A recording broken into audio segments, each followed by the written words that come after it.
toujours un plaisir pour moi de vous retrouver chaque samedi à 9 h pour parler de la part du Seigneur. Aujourd'hui, c'est la dernière session de cette semaine par rapport à notre école de la sagesse. Je voudrais que nous puissions nous recommander à Dieu, recommander ces instants à Dieu et demander prédication. Pendant ces temps d'enseignement, nous voulons nous recommander à Dieu, prions ensemble. Nous bénissons ton nom, notre Père et notre Dieu. Nous voulons nous recommander à toi. Nous avons besoin de ta sagesse, nous avons besoin de l'esprit d'entendement, nous avons besoin de l'esprit de discernement. Oriente-nous, guide-nous. Dans ton nom, nous avons prié avec les actions de grâce. Amen. Il y a un bon chant que j'ai chanté il y a quelques années au début de ma foi. Et c'est dans le chant de victoire 243, quel repos. J'aimerais que nous puissions l'écouter avant de commencer cet enseignement. Quel repos. Les paroles de ce cantique sont nées suite à une tragédie. En 1871, à Chicago, après le grand incendie, Horatio Spafford, un avocat, décide d'émigrer vers un autre pays avec toute sa famille. Dans un premier temps, il envoie sa femme et ses 4 enfants, puis il devrait les rejoindre plus tard. C'est alors que pendant la traversée en mer, le bateau que sa femme et ses filles ont pris fait naufrage. Il se coupe en deux et les 4 enfants sont noyés au fond de la mer. Il reçoit un télégramme de sa femme plus tard qui disait tout simplement « Je suis la sœur survivante ». Alors pendant qu'il décide de prendre un autre bateau pour la rejoindre, le Seigneur lui inspira ces paroles pour le consoler et l'encourager. Il ne reste qu'à dire que le Seigneur a toujours un chant pour nous pendant la nuit. Quand les problèmes de la vie nous assaillent, écoutons le Seigneur nous rendre au ministère au travers non seulement d'une mélodie, mais aussi des paroles qui réconfortent et qui nous remplissent d'espoir.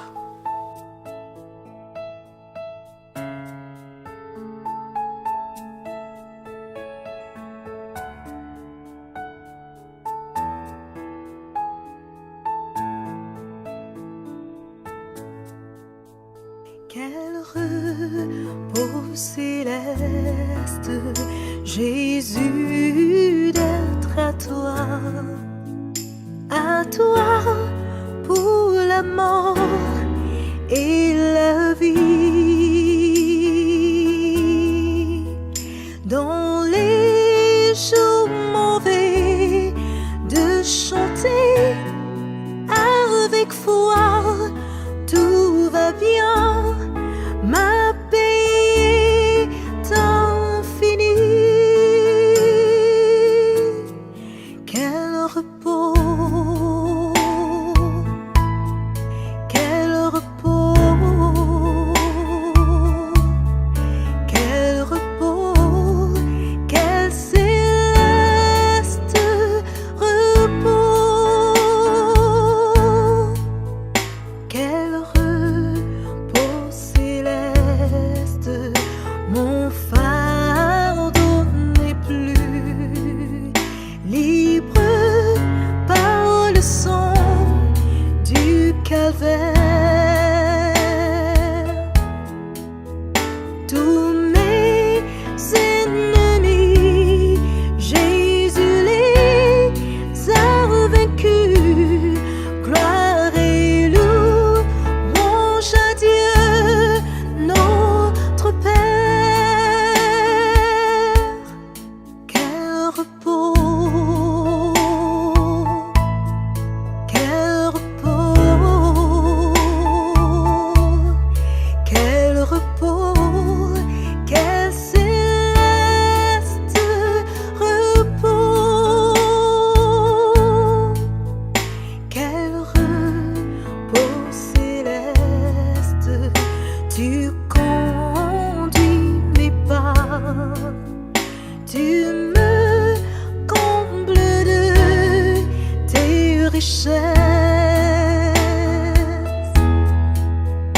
Dans ton grand amour, chaque jour, tu sauras déployer envers moi tes tendresses.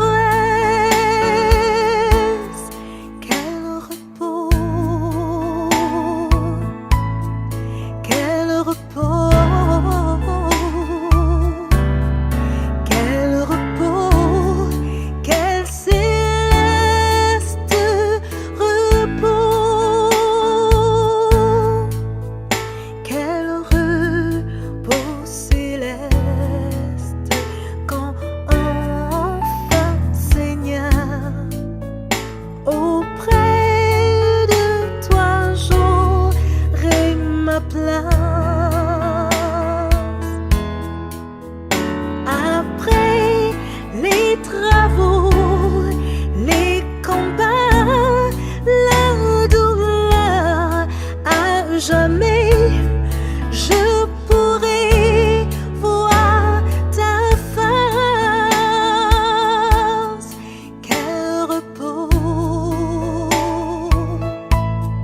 quel repos, quel repos, quel céleste repos, quel repos, quel repos, oh quel repos, quel céleste repos.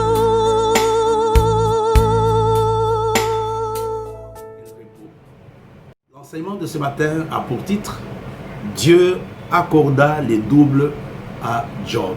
Dieu accorda les doubles à Job. C'est dans le livre de Job chapitre 42 verset 10. La parole de Dieu nous dit « L'Éternel rétablit Job dans son premier état. Quand Job eut prié pour ses amis, et l'Éternel lui accorda les doubles de tout ce qu'il avait possédé. » L'Éternel lui accorda les doubles de tout ce qu'il avait possédé. Et on peut encore lire quelque chose dans le livre de Job, chapitre 42, versets 12 à 13. La Bible nous dit, « Pendant ces dernières années, Job reçut de l'Éternel plus de bénédictions qu'il en avait reçues dans le premier. Il posséda 14 000 brebis, 6 000 chameaux, 1000 paires de bœufs et 1000 ânesses. Il eut 7 fils et 3 filles. » Je vais parler d'un homme qui était très important. D'abord, nous voyons dans la parole de Dieu que cet homme avait commencé dans la prospérité et il avait fini dans la prospérité. Il avait bien commencé, mais quelques temps après seulement, nous voyons qu'il est passé par une grande adversité. Il est passé par beaucoup de problèmes. Il est passé par beaucoup d'accusations. Il est passé par de grandes pertes. Il a eu des problèmes de santé. Sa femme l'avait quitté. Ses enfants étaient morts et tout ce qu'il possédait était perdu. Et cet homme, c'était Job. Comme nous l'avons vu tout à l'heure dans le livre de Job, chapitre 42, je voudrais qu'on le lise encore pour que vous puissiez bien comprendre de quoi il est question et comment Dieu présente Job. Comment la parole de Dieu présente Job. C'est dans le livre de Job au chapitre 1. La Bible nous dit, il y avait dans le pays de Luz un homme qui s'appelait Job. Et cet homme était intègre et droit. Il craignait Dieu et se détournait du mal. Il lui naquit 7 fils et 3 filles. Il possédait 7000 brebis, 3000 chameaux, etc. Mais quand vous lisez dans la suite, à partir du verset 19, la Bible nous dit, et voici un grand vent est venu de l'autre côté du désert et a frappé contre les 4 coins de la maison et s'était écoulé sur les jeunes gens et ils sont morts et je me suis échappé moi seul. Alors Job se leva, déchira son manteau, se rasa la tête, puis se jeta par terre et se prosterna. Excusez-moi. Le verset 15 nous parle des Sabéens, se sont jetés dessus, les ont enlevés et ont passé des serviteurs au fil de l'épée, et je me suis échappé moi seul pour t'en emporter la nouvelle.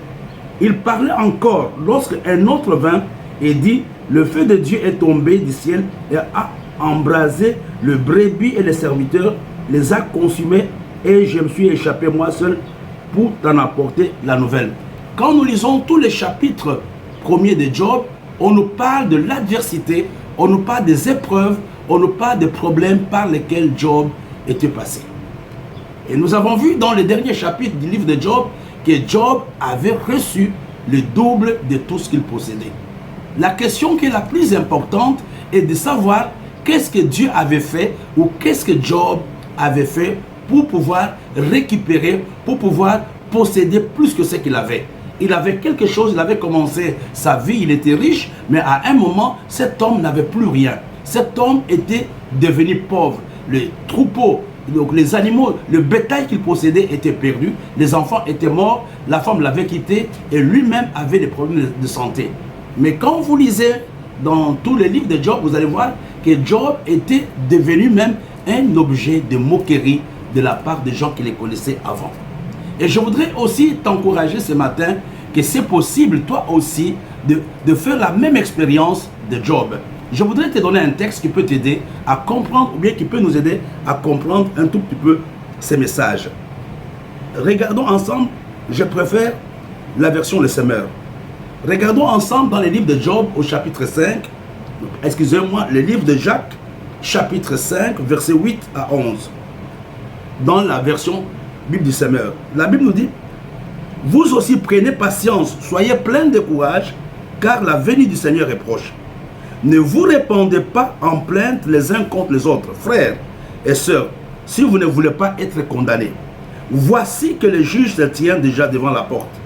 Frères et sœurs, prenez comme modèle de patience et persévérante, la patience persévérante dans la souffrance, les prophètes qui ont cru de la part du Seigneur, qui ont parlé de la part du Seigneur. Oui, nous disons bienheureux ceux qui ont tenu bon. Vous avez entendu comment Job a supporté la souffrance. Vous savez ce que le Seigneur a finalement fait en sa faveur, parce que le Seigneur est plein de bonté et de compassion. Il y a des versions qui disent considérer la fin de Job. Il ne faut pas simplement parler de Job, mais il faut considérer sa fin. Sa fin était une fin glorieuse. Comme j'ai dit aussi à quelqu'un ce matin, tu passes par des problèmes, tu passes par des difficultés, mais ta fin peut être une fin glorieuse. La Bible nous dit considérer la fin. Mais nous allons voir exactement quelles sont les choses par lesquelles Job était passé, plutôt les clés de la bénédiction de Job. Pourquoi Dieu va restaurer cet homme? Nous allons voir cela au travers de la parole de Dieu. Nous allons voir au travers des différents versets ce que Job était et ce que Job avait fait. Mais avant de vous donner les clés, je voudrais rappeler quelque chose qui concerne les caractères de Dieu. Parce que c'est important pour les comprendre. C'est important de comprendre ces choses pour que toi-même tu puisses te préparer à bien suivre ces messages. La première chose que je vais dire à quelqu'un, il y a 4 choses que Dieu ne peut pas faire. Il y a 4 choses que Dieu ne peut pas du tout faire.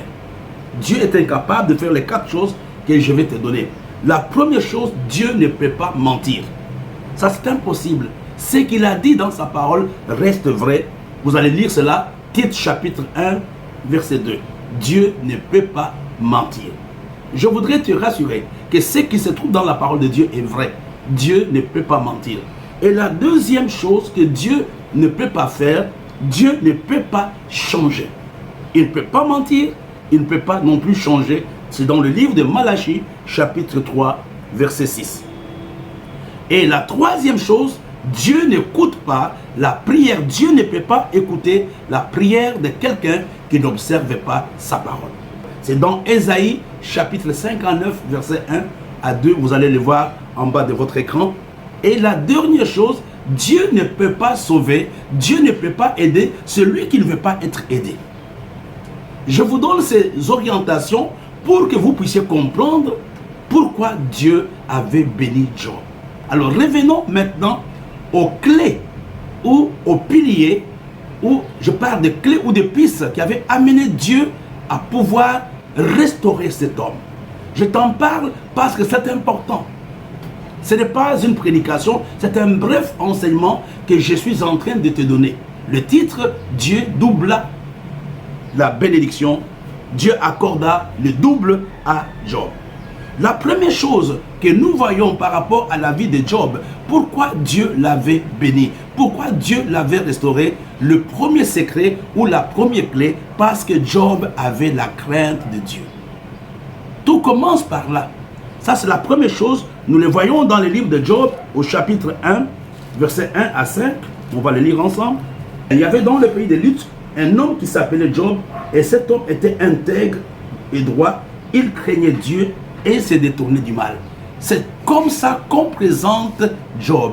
Le premier secret, la première clé, si tu dois être restauré, si tu dois expérimenter la bénédiction de Dieu dans ta vie, c'est la crainte de Dieu. Nous parlons souvent de la crainte de Dieu sans comprendre de quoi il est-il question. C'est quand nous commençons à aligner nos vies sur le principe de la parole de Dieu et quand nous commençons à nous détourner du mal. Et la deuxième clé, Job avait la compassion. C'était un homme qui avait un amour pratique. Et vous savez, aujourd'hui, on a de plus en plus beaucoup de gens qui n'aiment pas. Regardons comment la Bible nous présente Job. Et ce sont ses propres déclarations. Job chapitre 29, verset 12. Oh, j'aimerais que Dieu t'aide. Job chapitre 29, verset 12. Et l'orphelin qui manquait d'appui. La bénédiction du malheureux venait sur moi. Écoutez, ici, il explique le secret de sa bénédiction. Il a dit qu'il était près de gens qui étaient dans le besoin. Job était un homme qui avait véritablement l'amour pour les autres. Il avait la charité. Il assistait les gens qui étaient dans le besoin. J'aimerais te dire que toutes les fois que tu aides quelqu'un, toutes les fois que tu portes secours à quelqu'un qui est dans le besoin, tu es en train de s'aimer pour ta propre bénédiction. Il en parle aussi dans le même chapitre, au verset 15 et 16. Qu'est-ce qu'il dit? J'étais l'œil de l'aveugle et le pied du boiteux. J'étais le père des misérables, j'examinais la cause de l'inconnu. C'était un homme qui avait l'amour, un homme qui avait la compassion pour autrui. Je voudrais t'encourager ce matin, toi qui me suis, à prendre la décision de dire, je vais aider. Il dit que j'aide même les inconnus. Vous savez, aujourd'hui, quand on parle de l'aide, dans la plupart des cas, on ne regarde que les gens de sa famille. Dans la plupart des cas, on ne regarde que les gens qui peuvent un jour nous aider. Mais Job n'était pas comme ça. Job aidait les gens qui étaient véritablement dans le besoin.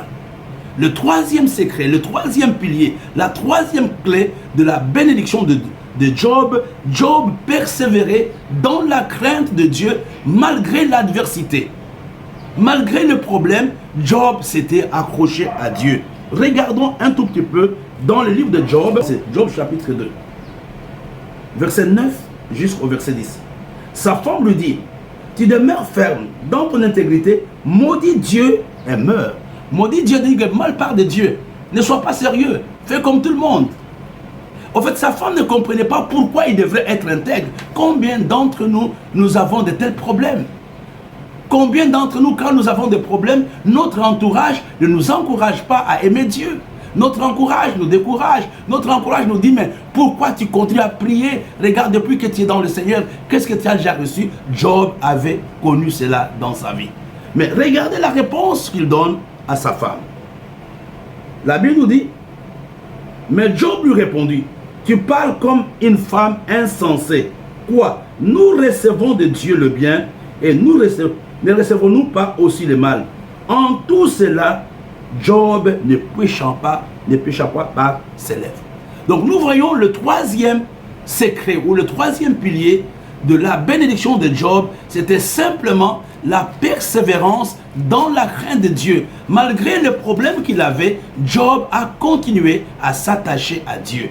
Beaucoup d'entre nous aujourd'hui, il suffit d'avoir un petit problème pour qu'on dise demain je ne serai plus à l'église, je ne vais plus être chrétien, je vais aller voir le marabout. Mais malgré le problème, malgré l'humiliation, malgré les difficultés par lesquelles Job passait, Job avait persévéré dans la crainte de Dieu. Job, la Bible nous dit que Dieu accorda à Job les doubles. Pourquoi il avait accordé les doubles? Parce qu'il avait persévéré dans la crainte de son nom. Et le quatrième secret ou la quatrième clé, c'est la patience de Job. Nous l'avons vu dans le livre de Jacques. Job était un homme patient. Pourquoi je parle que Job était un homme patient? Ça, c'est quelque chose de très important pour que tu puisses comprendre pourquoi Job était patient. Malgré le problème par lequel Job passait, Job s'attendait au relèvement. Job s'attendait à ce qu'un jour Dieu change sa situation. Je voudrais que ce soit l'attitude de quelqu'un. Parce qu'il est dit dans le livre de Job, Job chapitre 15. Regardons ce qu'il dit. 19.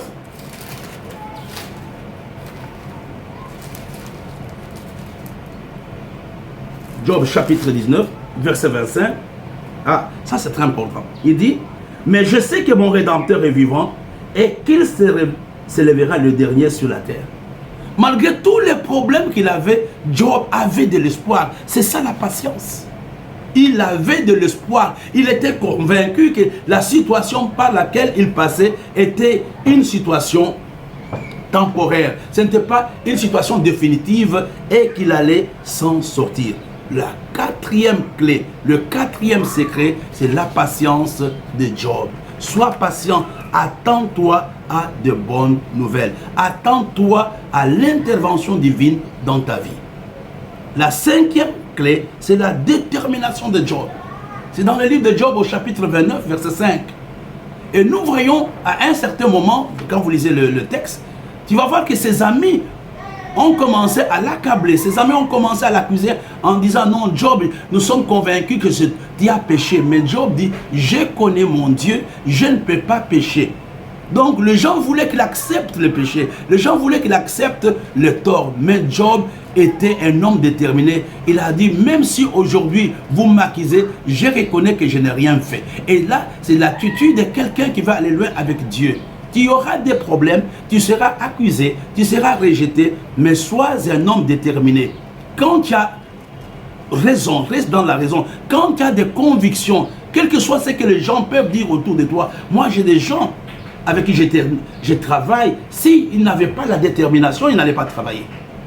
Il y a des gens qui vont se lever contre toi, qui te diront, nous ne sommes pas d'accord avec ceci, nous ne sommes pas d'accord avec ça, mais à cause de leur détermination, ils sont en train de travailler aujourd'hui. Si je n'avais pas la détermination, je ne serais pas au Cameroun. Il fallait avoir la détermination. Job avait la détermination qu'il n'avait rien fait de mauvais. Il dit que Dieu est capable de bénir, tout comme Dieu est capable d'enlever. Mais la Bible nous dit qu'en toutes ces choses, Job n'avait pas péché. Il était un homme déterminé. La détermination est un élément par lequel Dieu passe pour pouvoir bénir un homme. Il y a un autre texte, on va terminer. Il y a un autre texte dans le livre de Job, chapitre 42, verset 2. La Bible nous dit, je reconnais que tu peux tout et rien ne s'oppose à tes pensées. Mais il y a un verset qui est important, c'est le verset 6. C'est pourquoi je me condamne et je me répands sur la poussière et sur la cendre. Et si on nous parle de l'humilité de Job, regardez, pendant la souffrance, Job ne s'était pas repenti un seul moment. Mais à la fin déjà de son épreuve, il a accepté la souveraineté de Dieu. L'humilité, c'est accepter la souveraineté de Dieu, dire Dieu a raison dans cette situation. C'est ça l'humilité, ce n'est pas une attitude, c'est un état de cœur. Je sais que c'est dur, c'est dire seulement à Dieu, je sais que tu as raison. La Bible nous dit, il dit, c'est pourquoi je me condamne, je me répands sur la poussière et sur la cendre. Il va s'humilier devant Dieu. À la fin, quand il n'a pas compris sa logique, son raisonnement ne tenait pas, mais vers la fin, il dit, Seigneur, toi, tu as le dernier mot. Toi, tu as raison. J'aimerais ce matin que tu ne puisses pas t'accrocher à ta raison. J'aimerais ce matin que tu ne t'accroches pas à ta raison. Humilie-toi devant Dieu et Dieu lui-même saura te relever. Le dernier point, c'est dans le même livre, dans le livre de Job. Ce qui est important de savoir que le dernier point, Job était un homme de prière. Job était un homme de prière. Chapitre 27, verset 10, la Bible nous dit, fait-il du Tout-Puissant ses délices, adresse-t-il en tout temps ses prières à Dieu. Je reprends le dernier point, la dernière clé de la bénédiction de Job. Job était un homme de prière. Nous le voyons dans le livre de Job, chapitre 27, verset 10.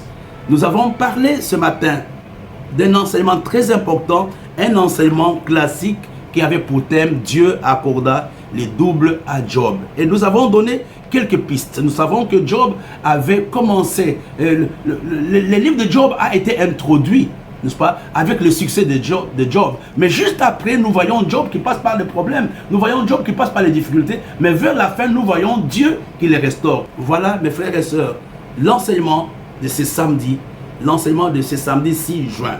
Nous avons demain, nous avons tout à l'heure la Sainte Seine, à midi, et demain, nous allons avoir le pain des champions de 8h à 8h30, et la semaine prochaine, nous allons reprendre nos activités le mardi à partir de 9h.